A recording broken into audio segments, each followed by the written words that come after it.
एक समय की बात है। भारत के एक छोटे से गांव में एक निर्धन लड़का रहता था। उसके माता पिता नहीं थे। गांव में उसके पास आजीविका का कोई साधन नहीं था, परंतु वह बहुत बुद्धिमान था।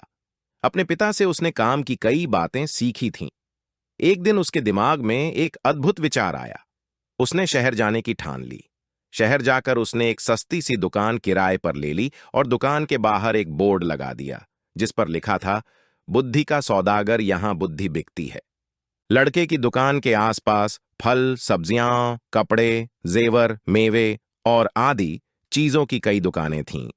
सारे दुकानदार उस लड़के की खिल्ली उड़ाते, भाई, ये दुकान तो बड़े गहजब की है, अब तो अक्ल भी बिकाऊ हो गई है। लड़का उनकी बातों की कोई परवाह नहीं करता था। वह दिन भर आते जाते ग्राहकों को आवाज लगाता रहता, आओ आओ, बुद्धि ले जाओ, एकदम खरी, सस्ती और उपयोगी, एक दाम, सही दाम, आओ साहब ले जाओ। लेकिन बहुत दिनों तक बुद्धि के सौदागर की दुकान पर कोई भी ग्राहक नहीं आया। एक दिन उसने दुकान बंद करने का निश्चय कर लिया। तभी एक धनी सेठ का मूर्ख लड़का उसकी दुकान की ओर से गुजरा। उसे समझ नहीं आया कि यह कैसी दुकान है। कोई फल या सब्जी होगी।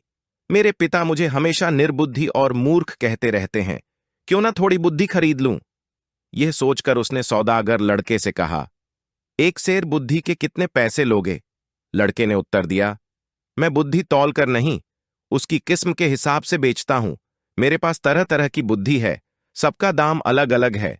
आपको कैसी बुद्धि चाहिए? तो ठीक है, एक पैसे में जिस तरह की बुद्धि आए दे दो। सेठ का लड़का लापरवाही से बोला। सौदागर लड़के ने कागज की एक पर्ची निकाली और सेठ के बेटे को दे दी। उस पर्ची पर लिखा था, जब दो लोग झगड़ रहे हों तो वहां खड़े होकर उन्हें देखना बुद्धिमानी नहीं है। सेठ का बेटा खुशी खुशी घर पहुंचा और अपने पिता को कागज की पर्ची देते हुए बोला, देखिए पिताजी, मैं एक पैसे में अकल खरीद कर लाया हूं। सेठ ने पर्ची पढ़ी और तमा कर बोले, मूर्ख, एक पैसे में यह क्या लाया है? ये बात तो सभी जानते हैं, तुमने मेरा एक पैसा डुबो दिया। सेठ तुरंत सौदागर की दुकान पर पहुंचा और उस लड़के को बुरा भला कहते हुए बोला, लोगों को ठगते हुए तुम्हें शर्म नहीं आती? मेरा एक पैसा वापस करो। पैसा क्यों वापस करूं? माल दिया है, पैसा लिया है, लड़के ने कहा। ठीक है, ये लो अपना कागज का फटा टुकड़ा जिसे माल कह रहे हो। नहीं चाहिए हमें तुम्हारा माल, ये लो। कहते हुए सेठ उसकी पर्ची वापस करने लगा। पर्ची नहीं, मेरी सीख वापस करो।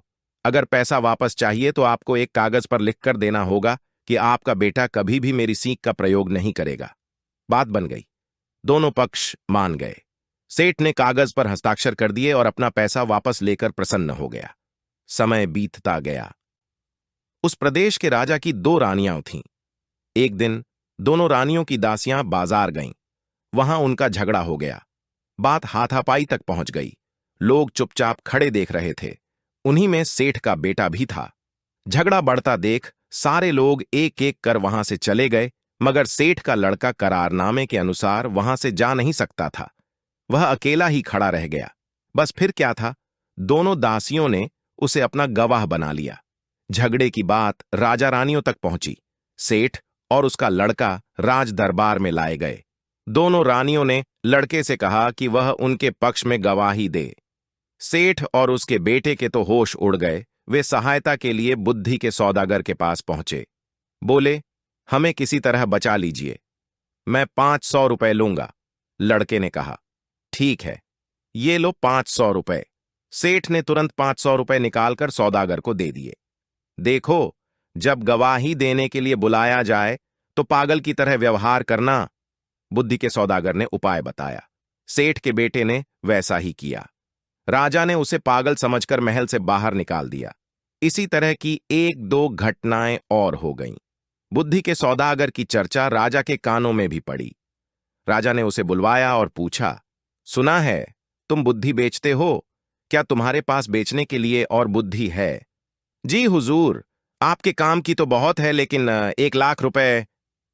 सौदागर लड़के ने कुछ हिचकते हुए कहा, तुम्हें 1 लाख रुपए ही दिए जाएंगे, तुम पहले बुद्धि तो दो। राजा बोले। सौदागर ने एक पर्ची राजा को दे दी। राजा ने पर्ची खोलकर पढ़ी। पर्ची पर लिखा था, कुछ भी करने से पहले खूब सोच लेना चाहिए। राजा को यह बात बहुत पसंद आई। उन्होंने अपने तकिए के गिलाफ पर, पर्दों पर, अपने कक्ष की दीवारों पर, अपने बर्तनों पर इस वाक्य को लिखवा दिया, जिससे वह इस बहुमूल्य बात को कभी न भूलें और न ही कोई और भूल सके। एक बार राजा बहुत बीमार पड़ गए। राजा के एक मंत्री ने वैद्य के साथ मिलकर षड्यंत्र रचा और उनकी दवा में विष मिलाकर ले आया। राजा ने दवा का प्याला अब भी मुंह के पास रखा ही था कि उस पर खुदे शब्दों पर उनकी नजर पड़ी। कुछ भी करने से पहले खूब सोच लेना चाहिए। राजा ने प्याला नीचे रखा और दवा को देखकर सोच में डूब गए कि यह दवा पीनी चाहिए या नहीं।